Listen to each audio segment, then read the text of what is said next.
हरे कृष्णा। तो अभी हम भगवद गीता के 6वें अध्याय नहीं 5वें अध्याय के अंतर्गत श्लोक संख्या 6 पर विचार करेंगे। संन्यासस्तु महाबाहो दुःखमाप्तुं मयोगितः योगयुक्तो मुनिर्ब्रह्म न चिरेणाधिगच्छति। तो यहाँ पर भगवान कह रहे हैं संन्यासः तु महाबाहो, कि हे महाबाहु अर्जुन, संन्यास तो दुःखमाप्तुं बड़ी कठिनाई से प्राप्त होता है, अयोग्यतः योग के बिना। तो यहाँ पर योग और संन्यास दो की चर्चा हो रही है, या सांख्य योग या कर्म संन्यास योग या केवल संन्यास, जो भी समझें तो ये एक ही चीज़ है। तो भगवान कह रहे हैं कि संन्यास की जो प्राप्ति है वो बिना योग के, यानी बिना कर्म योग के कर्म संन्यास की जो प्राप्ति है दुःखम आप्तुम, तो बड़े कष्टपूर्वक प्राप्त होती है। योग युक्तो मुनिर्ब्रह्म न चिरेणाधिगच्छति, परंतु जो योग युक्त है तो ऐसा मुनि जो है न चिरेणाधि, न चिरेण, ज़्यादा समय नहीं लगता, शीघ्र ही ब्रह्म अधिगच्छति, ब्रह्म को प्राप्त कर लेता है। तो जो योग युक्त व्यक्ति होता है तो वो मुनि, उसे मुनि भी भगवान कह रहे हैं, और वो जो है बहुत शीघ्र ही ब्रह्म की प्राप्ति कर लेता है। तो यहाँ पर ब्रह्म का मतलब श्री कृष्ण है, तो वो व्यक्ति जो है श्री कृष्ण की प्राप्ति जल्दी ही कर लेता है। तो हम सुनेंगे प्रभुपाद तात्पर्य में क्या लिखते हैं। श्रील प्रभुपाद की जय। सन्यासी दो प्रकार के होते हैं, मायावादी सन्यासी सांख्य दर्शन के अध्ययन में लगे रहते हैं, तथा वैष्णव सन्यासी वेदांत सूत्रों के यथार्थ भाष्य भागवत दर्शन के अध्ययन में लगे रहते हैं। मायावादी सन्यासी भी वेदांत सूत्रों का अध्ययन करते हैं, किंतु वे शंकराचार्य द्वारा प्रणीत शारीरिक भाष्य का उपयोग करते हैं।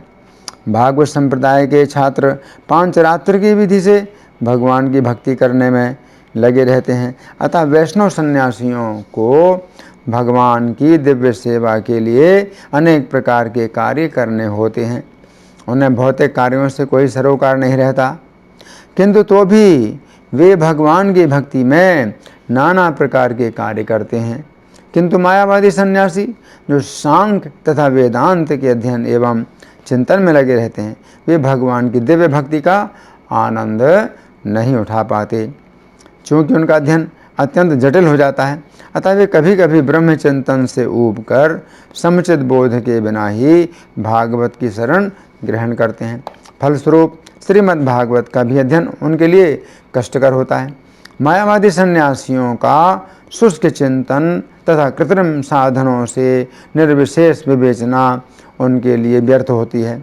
भक्ति में लगे हुए वैष्णव सन्यासी अपने दिव्य कर्मों को करते हुए प्रसन्न रहते हैं, और ये भी निश्चित रहता है कि वे भगवत धाम को प्राप्त होंगे। मायावादी सन्यासी कभी कभी आत्म साक्षात्कार के पथ से नीचे गिर जाते हैं और फिर से समाज सेवा, परोपकार जैसे भौतिक कर्म में प्रवृत्त होते हैं। अतः निष्कर्ष ये निकला कि कृष्ण भावनामृत के कार्यों में लगे रहने वाले लोग ब्रह्म अब्रह्म विषयक साधारण चिंतन में लगे सन्यासियों से श्रेष्ठ है, यद्यपि वे भी अनेक जन्मों के बाद कृष्ण भावना भावित हो जाते हैं। तो यहाँ प्रभुपाद का तात्पर्य समाप्त हुआ। अब हम सुनेंगे श्री भगवान ने कहा में इस श्लोक की व्याख्या कैसे हुई है। पिछले श्लोक में श्री कृष्ण ने कहा था कि जो स्थान कर्म सन्यासियों को प्राप्त होता है वही स्थान कर्म योगियों अथवा भक्ति योगियों को भी प्राप्त होता है। श्री कृष्ण की इस बात से अर्जुन के मन में संशय उत्पन्न हुआ कि कर्म संन्यास तथा भक्ति इन दोनों विधियों के द्वारा एक ही स्थान प्राप्त होता है, तो क्या दोनों विधियों में प्रयास की मात्रा भी समान होती है, अथवा किसी एक विधि में प्रयास अधिक करना पड़ता है तथा अन्य विधि में प्रयास कम करना पड़ता है। श्री कृष्ण अंतर्यामी होने के कारण अर्जुन के मन के संशय को समझ गए अतः उन्होंने इस श्लोक में अर्जुन से कहा है कि हे अर्जुन, बिना भक्ति योग के संन्यास की स्थिति प्राप्त करना अत्यंत कठिन है, जबकि भक्ति में लगा हुआ व्यक्ति तुरंत ही श्री कृष्ण को प्राप्त कर लेता है। तो श्लोक की प्रथम पंक्ति में श्री कृष्ण कह रहे हैं, संन्यासः तु महाबाहो दुःखमाप्तुम् अयोगतः, अर्थात बिना कर्म योग के संन्यास की प्राप्ति में अत्यंत दुख है। पिछले श्लोक में हमने देखा था कि श्रील प्रभुपाद ने अपने तात्पर्य में समझाया था कि कर्म संन्यास का अर्थ है पदार्थ से विरक्ति प्राप्त करना तथा कर्मयोग का अर्थ है श्री कृष्ण में आसक्ति प्राप्त करना। यदि कर्म संन्यास तथा कर्मयोग के ये दोनों अर्थ माने जाएं तो हम इस श्लोक की प्रथम पंक्ति का अर्थ इस प्रकार कर सकते हैं, श्री कृष्ण में आसक्ति प्राप्त किए बिना पदार्थ से विरक्ति प्राप्त करना अत्यंत दुखप्रद है। गीता 12:5 में श्री कृष्ण कहते हैं, अव्यक्त में आसक्त चित्त वालों के मार्ग में क्लेश बहुत अधिक है, क्योंकि निराकार की धारणा अत्यंत दुखप्रद है। उक्त श्लोक के तात्पर्य में श्रील प्रभुपाद लिखते हैं, अध्यात्मवादियों का समूह जो परमेश्वर के अचिंत्य अव्यक्त निराकार स्वरूप के पथ का अनुसरण करता है, ज्ञान योगी कहलाता है। और जो व्यक्ति भगवान की भक्ति में रत रहकर पूर्ण कृष्ण भावनामृत में रत रहते हैं, वे भक्ति योगी कहलाते हैं। यहाँ पर ज्ञान योग तथा भक्ति योग में निश्चित अंतर बताया गया है। ज्ञान योग का पथ यद्यपि मनुष्य को उसी लक्ष्य तक पहुँचाता है, किंतु है अत्यंत कष्टकारक, जबकि भक्ति योग भगवान की प्रत्यक्ष सेवा होने के कारण सुगम है और देहधारियों के लिए स्वाभाविक भी है। इस प्रकार भक्त को भगवान के पास सीधे और तुरंत पहुंचने में कोई कठिनाई नहीं है, लेकिन जो लोग आध्यात्मिक साक्षात्कार के लिए निराकार विधि का अनुसरण करते हैं, उनके लिए यह मार्ग कठिन है। उन्हें उपनिषदों जैसे वैदिक साहित्य के माध्यम से अव्यक्त रूप को समझना होता है और इन समस्त विधियों का ध्यान रखना होता है। ये सब एक सामान्य व्यक्ति के लिए सुगम नहीं होता। इसमें तनिक भी संदेह नहीं कि निर्विशेषवादी व्यर्थ ही कष्टकारक पथ को ग्रहण करते हैं, जिसमें अंततः परम सत्य का साक्षात्कार संदिग्ध बना रहता है। ऐसा ही संदर्भ श्रीमद् भागवत में पाया जाता है। वहाँ ये कहा गया है, यदि अंततः भगवान की शरण में जाना ही है, इस शरण में जाने की क्रिया को भक्ति कहते हैं, तो यदि कोई ब्रह्म क्या है और क्या नहीं है इसी को समझने का कष्ट आजीवन उठाता रहता है, तो उसका परिणाम अत्यंत कष्टकारक होता है। अतएव यहाँ पर यह उपदेश दिया गया है कि आत्म साक्षात्कार के इस कष्टप्रद मार्ग को ग्रहण नहीं करना चाहिए, क्योंकि अंतिम फल अनिश्चित रहता है। जीव शाश्वत रूप से व्यष्टि आत्मा है और यदि वह आध्यात्मिक पूर्ण में तदाकार होना चाहता है तो अपनी मूल प्रकृति के शाश्वत यानी सत तथा ज्ञेय यानी चित पक्षों का साक्षात्कार तो कर सकता है, लेकिन आनंदमय अंश की प्राप्ति नहीं हो पाती।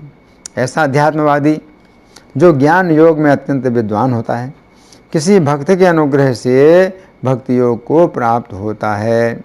उस समय निराकारवाद का दीर्घ अभ्यास कष्ट का कारण बन जाता है, क्योंकि वो उस विचार को त्याग नहीं पाता। अतएव देहधारी जीव अभ्यास के समय या साक्षात्कार के समय अव्यक्त की प्राप्ति में सदैव कठिनाई में पड़ जाता है। प्रत्येक व्यक्ति यानी जीवात्मा अंशतः स्वतंत्र है और उसे अच्छी तरह समझ लेना चाहिए कि अव्यक्त अनुभूति उसके आध्यात्मिक आनंदमय स्वरूप की प्रकृति के विरुद्ध है। मनुष्य को चाहिए कि इस विधि को न अपनाए। प्रत्येक जीव के लिए कृष्ण चेतना की विधि श्रेष्ठ मार्ग है, जिसमें भक्ति में पूरी तरह व्यस्त रखना होता है। यदि कोई भक्ति की उपेक्षा करना चाहता है तो नास्तिक होने का संकट रहता है। अतएव अव्यक्त विषयक एकाग्रता की विधि को, जो इंद्रियों की पहुँच से परे है, जैसा कि इस श्लोक में कहा जा चुका है, इस युग में प्रोत्साहन नहीं मिलना चाहिए। भगवान श्री कृष्ण ने इसका उपदेश नहीं दिया। तो चैतन्य भागवत मध्य खंड के 3रे अध्याय में श्री चैतन्य ने श्रील मुरारी गुप्त से कहा, काशी में बेटा प्रकाशानंद वेद पढ़ाता है। पढ़ाता क्या है? वो मेरे शरीर के टुकड़े टुकड़े करता है। वो वेद की व्याख्या करता हुआ मेरे शरीर को नहीं मानता, इसी से उसके संपूर्ण शरीर में कोढ़ हो गया है, फिर भी उसकी आंखें नहीं खुलती। मेरा जो पवित्र शरीर सर्वयज्ञमय है, जिसके चरित्र का ब्रह्मा शिव आदि गान करते हैं, मेरे जिस शरीर के स्पर्श से पुण्य और पवित्रता की प्राप्ति होती है, उस शरीर को वह बेटा मिथ्या कहने का साहस कैसे करता है? चैतन्य भागवत की इन बातों से हम समझ सकते हैं कि श्री कृष्ण को दुख पहुंचाने के कारण निराकारवादियों को दुख की प्राप्ति होती है। अब चैतन्य चरितामृत मध्य लीला अध्याय 20 प्यार संख्या 108 में कहा गया है, जीवेर स्वरूप है कृष्णेर नित्य दास, अर्थात जीव का स्वरूप है श्री कृष्ण का नित्य दास। इसका अर्थ है कि जीव की स्वाभाविक स्थिति श्री कृष्ण की सेवा करना है, परंतु निराकारवादी श्री कृष्ण की सेवा नहीं कर सकता है, क्योंकि उसकी धारणा है कि परम सत्य निराकार है तथा उसके अंदर कोई इच्छा नहीं है। अब यदि परम सत्य के अंदर कोई इच्छा नहीं है तो हम परम सत्य की सेवा किस प्रकार कर सकते हैं? किसी भी व्यक्ति की सेवा करने के लिए हमें उसकी इच्छा को जानना होता है। यदि हम किसी व्यक्ति की इच्छा को नहीं जानते हैं तो हम उसकी सेवा किस प्रकार कर सकते हैं? श्री कृष्ण गीता 9:26 में कहते हैं कि जो व्यक्ति उन्हें भक्ति पूर्वक कुछ खिलाता है तो वे प्रसन्नता पूर्वक खाते हैं, परंतु निराकारवादियों के अनुसार परम सत्य निराकार है, उसका कोई मुख नहीं है, इस प्रकार वह श्री कृष्ण को कुछ नहीं खिलाता है। यदि कोई अतिथि हमारे घर आए और हम उससे कहें कि आपका मुख नहीं है, अतः मैं आपको कुछ भी नहीं खिलाऊंगा, ऐसी स्थिति में उस अतिथि का हम 2 प्रकार से अपमान कर रहे हैं। पहला अपमान तो यह है कि हमने उससे कहा कि आपका मुख नहीं है, तथा दूसरा अपमान यह है कि हमने उससे कहा कि मैं आपको कुछ भी नहीं खिलाऊंगा। इसी प्रकार निराकारवादी कहते हैं कि परम सत्य के हाथ नहीं है, पैर नहीं है, आंखें नहीं हैं, इस प्रकार वे श्री कृष्ण को दुख पहुंचाते हैं, इसीलिए दुख पाते हैं। अब श्लोक की दूसरी पंक्ति में श्री कृष्ण कहते हैं, योग युक्तो मुनि ब्रह्म न चिरेण अधिगच्छति, अर्थात व्यक्ति भक्ति योग के द्वारा श्री कृष्ण को अविलंब प्राप्त कर लेता है। इस श्लोक के तात्पर्य में श्रील प्रभुपाद लिखते हैं, मायावादी सन्यासी सांख्य दर्शन के अध्ययन में लगे रहते हैं तथा वैष्णव सन्यासी वेदांत सूत्रों के यथार्थ भाष्य भागवत दर्शन के अध्ययन में लगे रहते हैं। मायावादी सन्यासी भगवान की दिव्य भक्ति का आनंद नहीं उठा पाते। भक्ति में लगे हुए वैष्णव सन्यासी अपने दिव्य कर्मों को करते हुए प्रसन्न रहते हैं और ये भी निश्चय रहता है कि वे भगवत धाम को प्राप्त होंगे इति। इस श्लोक की प्रथम पंक्ति में श्री कृष्ण ने अर्जुन को महाबाहु शब्द से संबोधित किया है। मूल शब्द है महाबाहु, जिसका अर्थ है ऐसा व्यक्ति जिसकी भुजाओं में महान बल है। इस शब्द के द्वारा श्री कृष्ण अर्जुन से कहना चाहते हैं कि हे अर्जुन, तुम्हारी भुजाओं में भक्ति का महान बल है, इसीलिए तुमने मुझे पकड़कर अपना सारथी बना लिया है। क्योंकि भक्ति के बल के सामने मेरा बल कार्य नहीं करता है, भक्ति के बल के सामने मैं अत्यंत निर्बल हूँ। इस श्लोक की दूसरी पंक्ति में श्री कृष्ण ने परम सत्य के लिए ब्रह्म शब्द का प्रयोग किया है कि योग युक्त व्यक्ति शीघ्र ही ब्रह्म की प्राप्ति करता है। ये बात समझने की है कि निराकारवादी परम सत्य को ब्रह्म कहते हैं तथा ब्रह्म को अचिंत्य भी कहते हैं। इस प्रकार वे अपने ही व्याख्या के द्वारा परम सत्य को अचिंत्य बना देते हैं कि कोई ब्रह्म को समझ नहीं सकता है। परंतु श्री कृष्ण यहाँ पर कहना चाहते हैं कि निराकारवादियों के लिए जो ब्रह्म अचिंत्य है वही ब्रह्म भक्ति योगियों के लिए अत्यंत सरलता से समझ में आ जाता है। इस श्लोक की दूसरी पंक्ति में श्री कृष्ण कहते हैं कि भक्ति से युक्त मुनि ब्रह्म को शीघ्र ही प्राप्त कर लेता है। ये बात समझने की है कि मुनि का अर्थ है ऐसा व्यक्ति जो किसी वस्तु को जानने के लिए अधिक चिंतन करता है। अब चूँकि निराकारवादी लोग सदा ब्रह्म का चिंतन करते हैं, इसलिए मुनि शब्द का प्रयोग कहीं उन्हीं के लिए इसलिए मुनि शब्द का प्रयोग उन्हीं के लिए किया जाता है। परंतु यहाँ पर श्री कृष्ण अपने भक्त के लिए मुनि शब्द का प्रयोग करके कहना चाहते हैं कि भक्त सर्वश्रेष्ठ मुनि होता है, क्योंकि वो श्री कृष्ण को ही परम सत्य के रूप में समझ लेता है।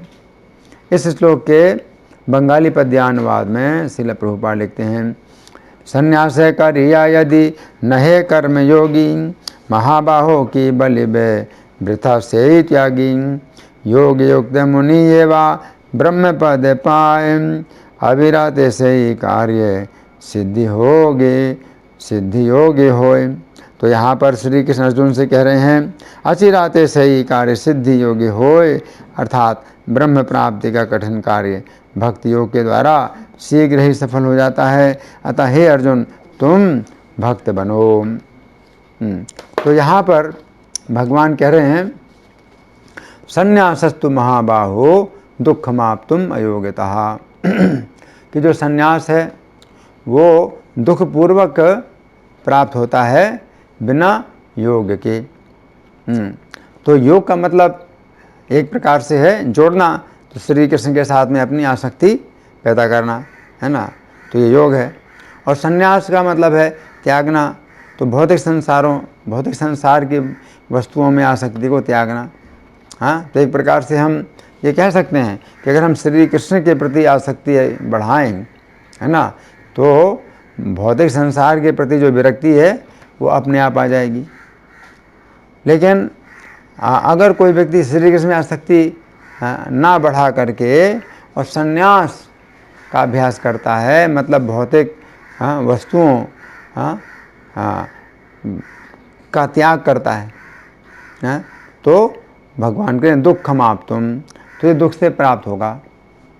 तो ये बिल्कुल तर्क संगत बात है कि श्री कृष्ण में आसक्ति हो जाए तो भौतिक संसार के प्रति विरक्ति बड़ी जल्दी हो जाती है। सत्संगत्व निस्संगत्वम, सत्संगत्व निस्संगत्वम, तो सत्संग है ना, तो कृष्ण के भक्तों की संगति है, श्री कृष्ण की कथा सुनना, तो इसमें श्री कृष्ण की संगति। तो जैसे रुक्मिणी महारानी, तो उन्होंने कृष्ण के बारे में श्रवण कर करके श्री कृष्ण के प्रति अपनी आसक्ति विकसित कर ली। तो श्री कृष्ण के प्रति अपनी आसक्ति विकसित कर ली केवल श्रवण की विधि के द्वारा। तो इसे कहते हैं योग। श्रवण यज्ञ भी कहते हैं, और इसको योग भी कहते हैं। तो श्रवण योग के द्वारा रुक्मिणी महारानी ने श्री कृष्ण के प्रति आसक्ति विकसित कर ली, और उससे क्या हुआ कि भौतिक संसार के प्रति विरक्ति अपने आप हो गई। और फिर उनको जो है कुछ भी अच्छा नहीं लगता, कृष्ण के बिना रुक्मिणी देवी को कुछ भी अच्छा नहीं लगता। तो ये संन्यास जो है अपने आप प्राप्त हो जाता है आसानी से। इसलिए भगवान कहते हैं योग युक्तो मुनिर्ब्रह्म न चिरेणाधिगच्छति। अगर योग युक्त है तो उसको फिर संन्यास का अभ्यास नहीं करना पड़ेगा, उसको फिर संन्यास का अभ्यास नहीं करना पड़ेगा, और बड़ी जल्दी ही वो ब्रह्म की प्राप्ति कर लेता है ना। तो यहाँ पर प्रभुपाद जो बता रहे हैं कि दो प्रकार के सन्यासी, तो एक सन्यासी हैं जो कि मायावादी सन्यासी होते हैं। तो जो मायावादी सन्यासी होते हैं एक दंडी कहलाते हैं। तो वे केवल ब्रह्म का चिंतन करते हैं, ब्रह्म का चिंतन करते हैं, ब्रह्म सूत्र का अध्ययन करते हैं, अथा तो ब्रह्म जिज्ञासा, तो ब्रह्म सूत्र में जो है ब्रह्म की जिज्ञासा है, तो ब्रह्म की जिज्ञासा करते हैं। तो ब्रह्म है ना इति इस प्रकार से भी अभ्यास करते हैं कि ब्रह्म क्या है, तो ब्रह्म ये नहीं है, ब्रह्म ये नहीं है, ब्रह्म ये नहीं है। तो इस प्रकार से उनका जो मन है वो बहुत ऐसे कहेंगे ऊब जाता है, उनका मन ऊब जाता है। तो इसलिए भगवान के दुखम आप तुम संन्यासत्व महाबाहु दुखम आप तुम, तो बहुत दुखपूर्वक प्राप्त होता है ना। लेकिन योग तो जो योगी है, तो जो भक्ति योगी है, तो श्री कृष्ण की कथा सुन करके उसको तो बहुत आनंद प्राप्त होता है ना। और मंदिर में श्री कृष्ण की पूजा है, आरती है, अनेक प्रकार के कार्य हैं, तो उनमें जो है उसका मन जो है बहुत रमा होता है। तो हम लोग गुरुवष्टकम में रोज गाते हैं, श्री विग्रह आराधन नित्य नाना श्रृंगार तन मंदिर मार्जनादो युक्तस्य भक्तांच नियुंजतोपि वंदे गुरु श्री चरणारविंदम। तो युक्तस्य, उसमें युक्तस्य शब्द आया कि जो ऐसा युक्त है, तो गुरु महाराज इस प्रकार युक्त हैं। तो यहाँ पर भगवान कह रहे हैं योग युक्तो मुनि, तो योग में युक्त, तो एक ही चीज़ है। तो योग में युक्त जो व्यक्ति होता है तो वो अनेक प्रकार के कार्यों में लगा होता है। श्री विग्रह आराधन, भगवान के अर्चा विग्रह की आराधना में लग जाता है, तो उसमें बहुत आनंद मिलता है। भगवान की आराधना में लगा रहता है।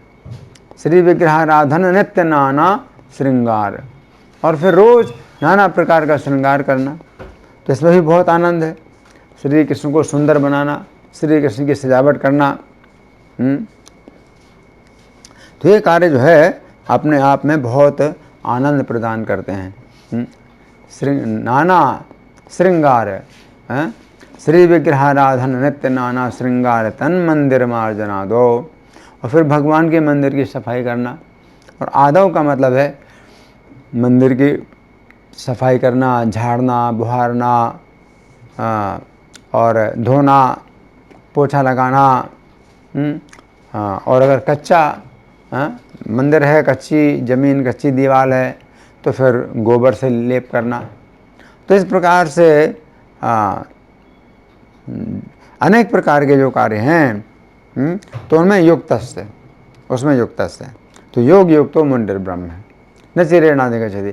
तो न चिरेण, तो उसको जो है फिर देर नहीं लगती है श्री कृष्ण की प्राप्ति करने में, न चिरेण अधिगच्छति, है ना।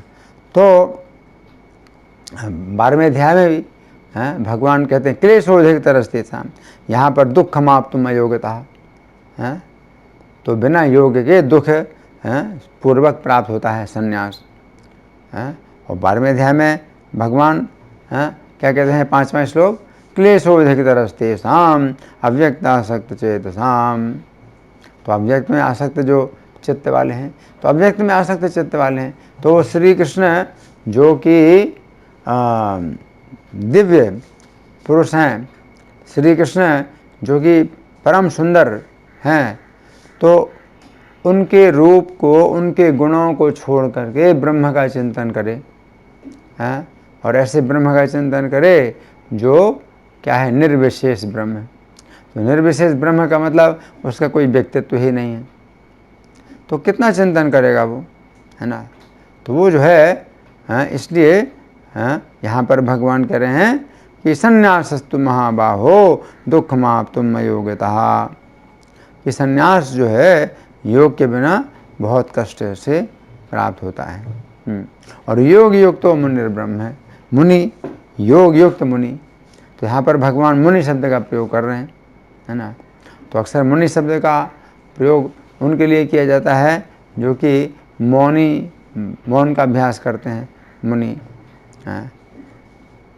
तो ऐसे तो ज़्यादातर मायावादी सन्यासी होते हैं, लेकिन यहाँ पर भगवान मुनि शब्द का प्रयोग कर रहे हैं, किसके लिए, वैष्णव के लिए। योग योग तो मुनिर, कि वो जो है मुनि है। तो मुनि का मतलब है कि मौन, वो भी मौन धारण करता है, लेकिन किस प्रकार से मौन धारण करता है? जो फालतू की बातें होती हैं तो उनके लिए वो मौन धारण करता है, वो उनका उत्तर नहीं देता है, इसलिए उसको मुनि कहा जाता है। तो श्रील भक्ति सिद्धांत सरस्वती ठाकुर इस संबंध में बहुत श्रेष्ठ मुनि थे कि कोई व्यक्ति अगर उनके साथ में कुछ प्रजल्पा करने की कोशिश करेगा, इधर उधर की बातें करने की कोशिश करेगा, तो वे क्या होते थे? मौन हो जाते थे, बोलते ही नहीं थे। तो जब कोई व्यक्ति आपसे बात करे और आप नहीं बोलेंगे, है ना, तो वो खुद ही लज्जित हो जाता है। तो भक्ति सिद्धांत सरस्वती ठाकुर ऐसे जो फालतू के लोग होते हैं, फालतू की बातें करते हैं, तो उनसे बिल्कुल उनकी बातों का उत्तर नहीं देते थे। तो वैष्णव भी जो है इस संबंध में मुनि होता है ना। तो मुनि ब्रह्म न चिरेण अधिगच्छति, तो न चिरेण अधिगच्छति, तो बहुत शीघ्र प्राप्त होता है, भगवान की प्राप्ति बड़ी शीघ्रता से कर लेता है ना। तो पिछले श्लोक में भगवान ने कहा था यत् सांख्य प्राप्यते स्थानम तद योगेरपि गम्यते, कि जो संन्यास मार्ग में जो स्थान प्राप्त होता है, यत् सांख्य प्राप्यते स्थानम, अच्छा ये चौथा श्लोक है, जो संन्यास विधि से स्थान प्राप्त होता है तद योगेरपि गम्यते, तो वही स्थान योगियों के द्वारा यानी भक्तों के द्वारा ही प्राप्त होता है। तो ये तो भगवान चौथे श्लोक में कह गए। और फिर 5वें श्लोक में भगवान कहते हैं सांख्य योग पृथक बाला प्रवदंती न पंडिता। कर्म संन्यास और कर्मयोग दोनों जो है पृथक बाला। तो जो बालक हैं, जिनकी बाल बुद्धि है, तो वे जो है कर्म संन्यास को और कर्मयोग को पृथक मानते हैं, है ना। एकम अप्यासदा सम्यक अभियोर्विन्दते फलम, तो कर्म संन्यास और कर्मयोग में से किसी भी एक में अगर कोई व्यक्ति अच्छी प्रकार से स्थित हो जाए तो दोनों का फल प्राप्त कर लेता है। एकम अप्यासदा सम्यक अभियोर्विन्दते फलम, दोनों का फल प्राप्त कर लेता है। तो ये बात तो भगवान बोल चुके हैं, लेकिन अब इस श्लोक में भगवान बता रहे हैं कि अगर आप संन्यास का अभ्यास करते हैं, कर्म संन्यास का अभ्यास करते हैं, तो दुःखमाप्तुम ब्रह्म, तो ब्रह्म की प्राप्ति बहुत दुखपूर्वक होती है ना। क्योंकि उनका जो ब्रह्म है वो परब्रह्म नहीं है, परब्रह्म हमारे जो है श्री कृष्ण परब्रह्म है। तो परब्रह्म श्री कृष्ण, उनमें सब प्रकार के गुण हैं, उनके गुणों में जो भक्त लोग हैं वो दिन रात आनंद लेते हैं। लेकिन जो निर्विशेषवादी लोग होते हैं तो उनका ब्रह्म क्या है? निर्गुण है, निराकार है। तो इस प्रकार से उनको जो है बहुत दुख प्राप्त होता है ना। तो संन्यासस्तु महाबाहु, भगवान कहते हैं महाबाहु, अर्जुन को शब्द महाबाहु शब्द से संबोधित कर रहे हैं भगवान। तो महाबाहु का मतलब क्या है कि अगर कोई चीज़ प्राप्त करना चाहे और किसी व्यक्ति की अगर बड़ी भुजाएं हैं और बलिष्ठ भुजाएं हैं तो दूसरों से वो ले सकता है उस चीज़ को। लेकिन भगवान कहते हैं कि चाहे कोई व्यक्ति कितना भी बलशाली भुजाओं वाला हो, लेकिन वो ब्रह्म को प्राप्त नहीं कर सकता। दुःखमाप्तुम अयोग्यता, तो वो ब्रह्म की जो प्राप्ति है वो दुखपूर्वक करता है, उसको बहुत दुख प्राप्त होता है। और योग युक्त तो मुनि ब्रह्म न चिरेण अधिगच्छति, जो योग युक्त में है तो वो मौन का भी अभ्यास करता है, लेकिन वो क्या करता है? ब्रह्म की प्राप्ति करता है न चिरेण, कि उसको इसमें टाइम नहीं लगता, इसमें उसको देर नहीं लगती, है ना। तो जो ये संन्यास की विधि, कर्म संन्यास की विधि है, तो इसमें चूँकि परम सत्य को निराकार माना जाता है, तो अगर कोई व्यक्ति परम सत्य को निराकार मानता है तो इसमें जो परम सत्य श्री कृष्ण हैं उनको दुख मिलता है, उनको दुख मिलता है ना। और चूँकि उनको दुख मिलता है हैं, तो इसलिए उनके रास्ते में फिर बहुत बाधाएं होती हैं, उनके रास्ते में बहुत बाधाएं होती हैं, है ना। तो इसलिए यहाँ पर भगवान यही निष्कर्ष निकाल रहे हैं कि अगर कोई व्यक्ति योग युक्त होता है, यानी श्री कृष्ण की भक्ति में तत्पर रहता है, तो बहुत आसानी से श्री कृष्ण को प्राप्त कर लेता है। धन्यवाद। हरे कृष्णा।